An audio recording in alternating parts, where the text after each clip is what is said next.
Sobat Maestro, sesaat lagi kita akan mendengarkan program acara Renungan Hari Sabat bersama Advent Vision Media Ministry yang dibawakan oleh pendeta. Selamat mendengarkan.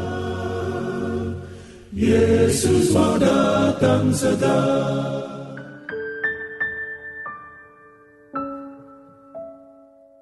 Selamat pagi dan selamat Sabat, saudara-saudaraku yang dikasihi oleh Tuhan. Salam sejahtera buat seluruh pendengar Maestro yang kami sangat kasihi. Pada Sabat pagi ini kita akan bersama-sama merenungkan firman Tuhan yang saya beri judul Keturunan Sang Perempuan, yang didasarkan pada Wahyu pasal yang ke-12. Sebelumnya, saudaraku, mari kita akan berdoa. Bapa yang bertahta dalam kerajaan sorga, kiranya Engkau menuntun dan membimbing kami dengan Roh Kudus ketika kami membaca dan mendengarkan sabda Tuhan dan merenungkannya agar kami terus bertumbuh dalam iman. Dalam nama Yesus Kristus kami berdoa. Amin. Saudara-saudara yang dikasihi oleh Tuhan, pada pagi hari ini kita akan bersama-sama belajar firman Tuhan, melanjutkan pembahasan kitab Wahyu yang kita sudah sampai pada pasal yang ke-12. Saudara-saudara, kita sangat bersyukur tentunya pada pekan ini kita boleh menikmati suasana yang lebih baik oleh karena kemurahan Tuhan setelah pandemi yang berlarut-larut. Kita berdoa agar terus semakin membaik. Saudaraku, renungan kita berbicara tentang perempuan. Pada pasal yang ke-12 ini memang kitab Wahyu lebih banyak menyoroti tema perempuan. Ya, mengapa? Saya menemukan bahwa di dalam pasal yang ke-12 ini kata perempuan muncul 8 kali. Ya, kitab Wahyu ada 21 kali kata perempuan muncul dan 8 kalinya ada pada pasal 12. Jadi pasal 12 adalah pasal spesial untuk berbicara tentang perempuan. Tetapi sekali lagi, sebetulnya bicara tentang perempuan apa? Perempuan mana yang dimaksudkan? Karena ada perempuan yang lain juga yang dibicarakan dalam kitab Wahyu, selain dengan model perempuan dalam pasal yang ke-12 ini. Contohnya perempuan dalam pasal yang ke-17. Pasal 17 juga berbicara tentang perempuan, tetapi perempuan yang disebutkan di sana perempuan pelacur. Jadi saudaraku sekalian, ini satu gambaran dari umat atau kelompok umat yang mengakui akan adanya Tuhan, percaya kepada Tuhan. Tetapi nanti di mana bedanya ada perempuan dan perempuan pelacur? Saudara, mari kita membaca ayat demi ayat dari pasal 12 yang kita khususkan pada pagi hari ini. Ayat pertama dikatakan, maka tampaklah suatu tanda besar di langit. Seorang perempuan berselubungkan matahari dengan bulan di bawah kakinya. Sebuah mahkota dari 12 bintang di atas kepalanya.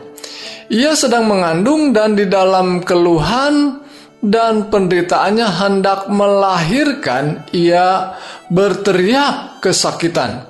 Maka tampaklah suatu tanda yang lain di langit, dan lihatlah, seekor naga merah padam yang besar, berkepala 7 dan bertanduk 10, dan di atas kepalanya ada 7 mahkota.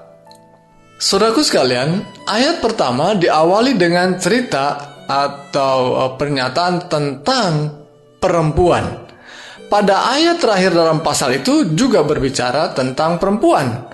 Maka marahlah naga itu kepada perempuan itu. Ya, ayat 17. Dalam bagian terakhir pasal itu. Jadi saudaraku sekalian, pasal ini memang sedang berbicara secara khusus tentang perempuan. Maka pertanyaan kita, perempuan ini siapa? Gambarannya disebutkan bahwa perempuan itu berselubungkan matahari. Masih ingat beberapa pelajaran yang lalu bahwa Gambaran matahari adalah gambaran Kristus sendiri, sang kebenaran, ya, sumber kebenaran. Karena dialah sumber terang, sumber cahaya yang merupakan gambaran daripada Kristus yang adalah sumber, ya, sumber kebenaran. Jadi perempuan itu adalah perempuan yang memiliki hubungan erat dengan Yesus Kristus, sang sumber kebenaran, ya. Dan kemudian gambarannya ditambahkan, perempuan itu di bawah kakinya ada bulan, ya, dia menginjak bulan. Artinya alas kakinya adalah bulan. Bulan, seperti yang kita juga sudah pelajari, adalah gambaran daripada figur yang memantulkan, ya, memantulkan sinar dari matahari. Begitukah bulan, ya? Maka ini adalah gambaran firman Tuhan. Firman Tuhan atau Alkitab yang merupakan pantulan dari matahari kebenaran Yesus Kristus. Karena di dalam Alkitab haruslah menampilkan, dan memang demikian, Alkitab menampilkan Yesus Kristus sang kebenaran itu. Banyak cerita Alkitab, ada banyak berbagai orang yang dibicarakan, tokoh-tokoh Alkitab, tetapi semuanya merujuk pada kebenaran Yesus Kristus. Jadi saudaraku sekalian, perempuan yang dibicarakan pada pasal 12 adalah perempuan yang terkait dengan Yesus Kristus, terkait dengan kebenaran Alkitab, karena itulah alas kakinya, itulah selubungnya, ya. Dan bahkan ada ditambahkan lagi, ada 12 bintang di atas kepalanya. Ya, tentu kata 12 ini ada banyak rujukan. Bisa saja 12 murid Yesus, bisa saja juga 12 daripada suku-suku Israel, dan ini adalah gambaran daripada umat Tuhan, ya. Saudaraku sekalian, namun dalam cerita, ya, dalam cerita untuk menggambarkan perempuan ini terkait dengan adanya pertentangan dengan kelompok yang lain yang digambarkan sebagai naga tadi. Oh, ada naga, maka tampaklah suatu tanda yang lain di langit. Seekor naga merah padam yang besar. Siapa naga itu? Disebutkan dalam ayat yang keempat B, dan naga itu berdiri di hadapan perempuan yang hendak melahirkan itu. Perempuan itu hendak melahirkan, tadi dalam ayat yang pertama dan ayat yang kedua, dan kemudian di hadapannya ada naga, dan ayat 5 katakan, maka ia melahirkan seorang anak laki-laki yang akan menggembalakan semua bangsa dengan gada besi. Tiba-tiba anaknya itu dirampas dan dibawa lari kepada Allah dan ke tahtanya. Saudaraku, mudah sekali untuk menggambarkan atau memahami cerita ini. Ketika saya mencoba menyampaikan bahwa gambaran dari perempuan itu adalah umat Tuhan, kelompok umat Tuhan yang dipelihara oleh Tuhan, dan memang ada nubuatan dari sejak awal dalam Kejadian pasal 3 ayat 15 bahwa ada perempuan yang akan melahirkan, yang digambarkan sebagai Mesias, dan rupanya memang dilahirkan oleh perempuan dalam arti kelompok umat Tuhan, dan perempuan itu benar melahirkan dialah Kristus Yesus yang akan menggembalakan, tetapi rupanya belum, ya, dalam arti menjadi sebuah kerajaan, tetapi kemudian dibawa lari oleh Allah ke tahtanya. Karena terus diburu oleh siapa? Oleh naga yang merah padam tadi. Kemudian ayat 6, perempuan itu lari ke padang gurun. Berapa lama? Nah, ini pertanyaannya menarik sekali, ya. Rupanya ada penekanan khusus ke padang gurun, yaitu ke satu tempat di mana disediakan satu tempat baginya oleh Allah supaya dipelihara oleh Allah. Perempuan atau umat Tuhan itu karena diburu oleh sang naga tadi, dipelihara oleh Tuhan. di padang gurun dalam arti di sebuah tempat yang jarang orang. Ya, itu adalah sebuah tempat yang digambarkan menurut para penafsir bahwa umat-umat Tuhan yang baru saja menemukan sebuah wilayah yang baru, belum banyak orang di sana. Itulah wilayah yang disebut dengan benua Amerika pada waktu itu. Ya. Jadi orang-orang umat-umat Tuhan yang diburu oleh kuasa-kuasa yang digerakkan oleh setan. Bahkan kuasa gereja pun melakukan hal yang sama, penganiayaan. Mereka lari ke sebuah tempat yang baru, ke padang gurun di mana Tuhan memeliharanya. Berapa lama? 1260 hari lamanya, yang merupakan gambaran daripada ini angka nubuatan. Ya, 1260 tahun lamanya. Lama juga penderitaan itu. Dia harus diasingkan, dipelihara oleh Tuhan. Dan sekali lagi, penekanan kata naga tadi dijelaskan dalam Wahyu ini. Siapa sesungguhnya? Ayat 7. Maka timbullah peperangan di sorga, Mikael atau Michael, ya. Dan malaikat-malaikatnya berperang melawan naga itu. Dan naga itu dibantu oleh malaikat-malaikatnya. Ini adalah Lucifer, ya, yang berperang melawan Yesus dan para malaikatnya. Dan sepertiga, ya, selalu digunakan kata sepertiga untuk menunjukkan banyak sekali, ya. Tetapi masih banyak yang mengikuti akan Michael tadi. Tetapi mereka tidak dapat bertahan. Mereka tidak mendapat tempat lagi di surga.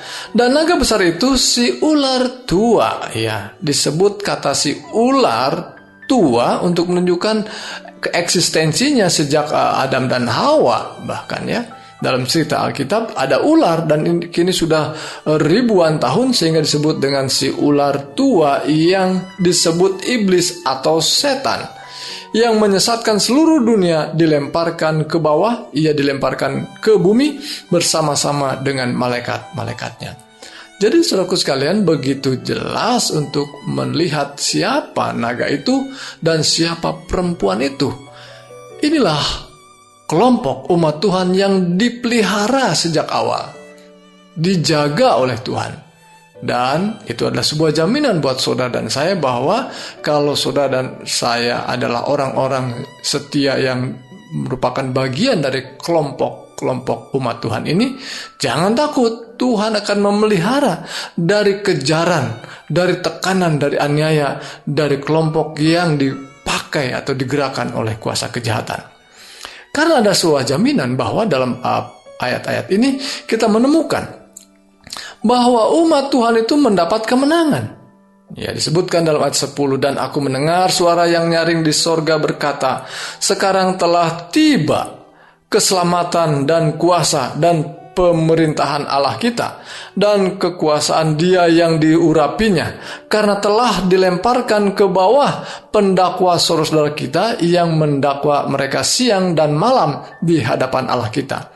Dan mereka mengalahkan Dia oleh darah anak domba dan oleh perkataan kesaksian mereka, karena mereka tidak mengasihi nyawa mereka sampai ke dalam maut. Luar biasa. Inilah kemenangan itu. Karena itu bersukacitalah hai sorga, dan kamu sekalian yang diam di dalamnya. Celakalah kamu hai bumi dan laut, karena si iblis telah turun kepadamu dalam geramnya yang dahsyat, karena ia tahu bahwa waktunya sudah singkat. Saudaraku sekalian, sekalipun ada tekanan, ada aniaya yang begitu berat dan lama, tetapi Tuhan menjanjikan kemenangan karena anak domba itu mengalahkan kuasa Kristus. Umat Tuhan itu tadi berselubungkan kebenaran Kristus, dan itu sebabnya Kristus memelihara dan mengaruniakan kemenangan. Jangan takut saudaraku sekalian. Saudara yang saat ini sudah percaya, saudara yang selama ini sudah mengikut Yesus, jangan pernah takut sekalipun mungkin ada tekanan ketika kita mempertahankan kebenaran, karena Tuhan akan berikan kemenangan. Lalu, perjalanan yang dibicarakan dalam Wahyu pasal 12 sekali lagi terkait dengan apa yang dilakukan, apa yang terjadi dengan perempuan tadi. Siapa itu? Umat Tuhan. Dan ketika sadar naga itu, katanya, ayat 13, bahwa ia telah dilemparkan di atas bumi, ia memburu perempuan yang melahirkan anak laki-laki itu. Memburu. Anak laki-laki itu sudah dibawa ke tahta Allah, tetapi sekarang tinggal perempuan. Perempuan itulah yang dikejar. Umat Tuhan itu dianiaya. Kepada perempuan itu diberikan kedua sayap dari burung nasar yang besar, supaya ia terbang ke tempatnya di padang gurun, di mana ia dipelihara jauh dari tempat ular itu selama 1 masa, 2 masa, dan setengah masa. Nah, ada angka lagi ya. Tapi beda angkanya. 1 masa, 2 masa, dan setengah masa. Kenapa nggak 1, 2, 3 ya? Ini menunjukkan kuasa kejahatan itu pada akhirnya dikalahkan. 1, 2, dan setengah.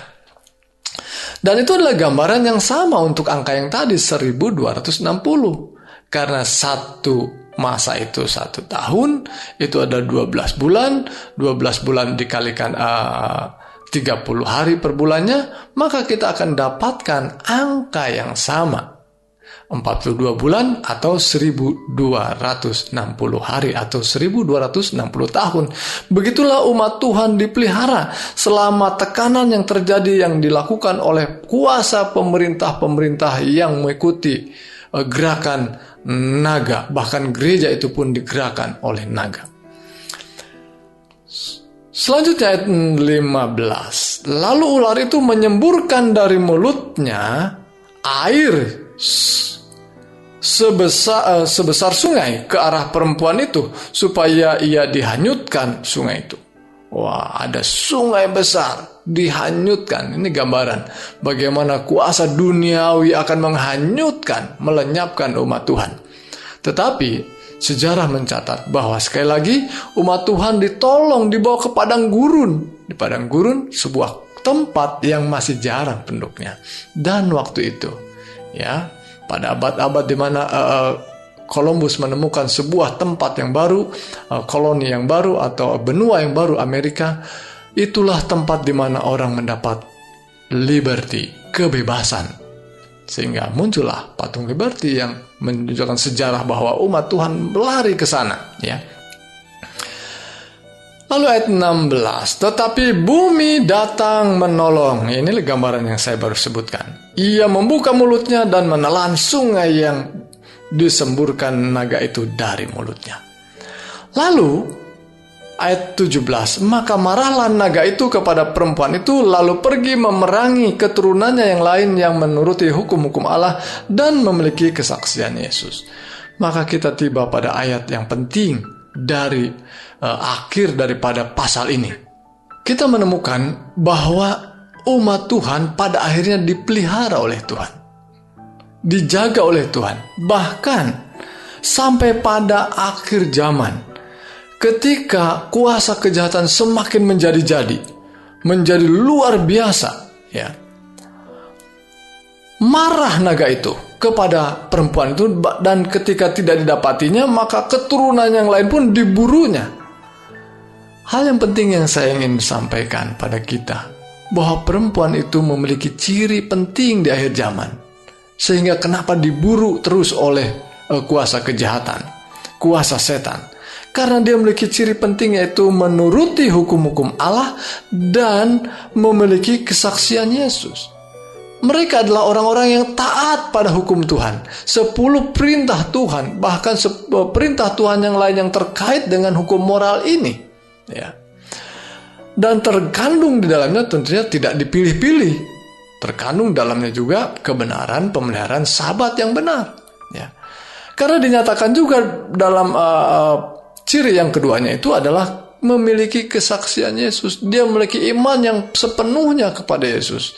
Dan kesaksian-kesaksian pengajarannya pun yang merujuk pada bagaimana kita beriman dan percaya sepenuhnya pada karya Yesus Kristus yang adalah karya keselamatan yang hanya oleh Yesus kita beroleh keselamatan. Mari kita temukan ayat yang memberikan penjelasan hal itu dalam pasal 19. Pasal 19 ayat 10 mengatakan demikian. 10b. Sembahlah Allah karena kesaksian Yesus adalah roh nubuat. Wah, ini lebih terang lagi, saudaraku sekalian.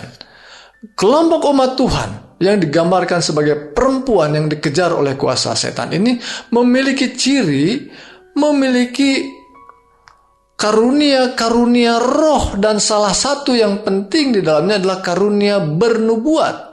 Bernubuat artinya menyaksikan akan Yesus, memiliki iman di dalam Yesus.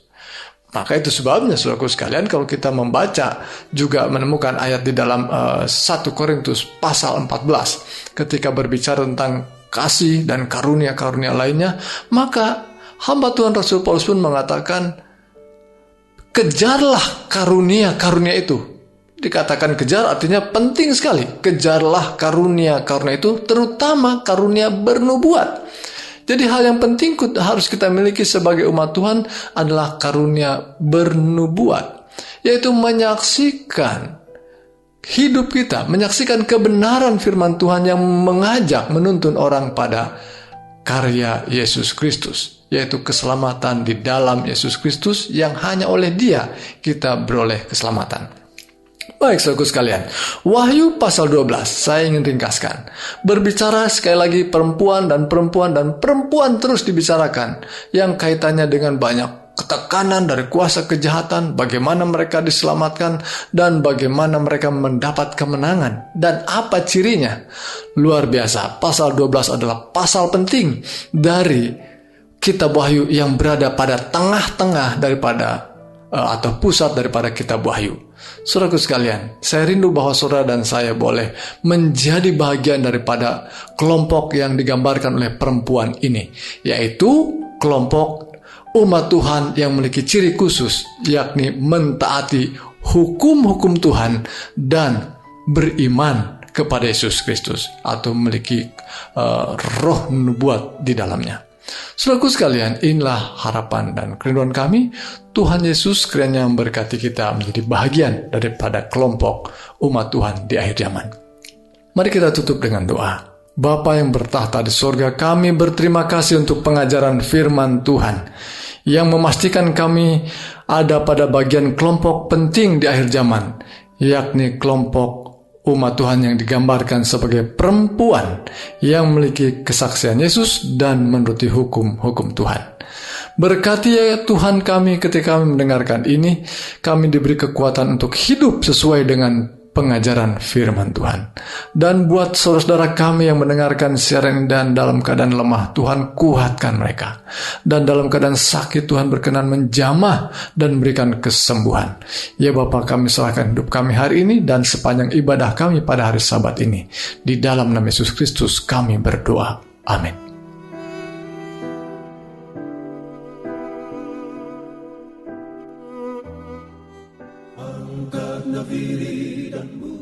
Sobat Maestro, Anda telah mendengarkan program acara Renungan Hari Sabat bersama Advent Vision Media Ministry. Untuk tanggapan pendengar, hubungi 087 888 777 689. Terima kasih atas kebersamaan Anda. Tuhan memberkati.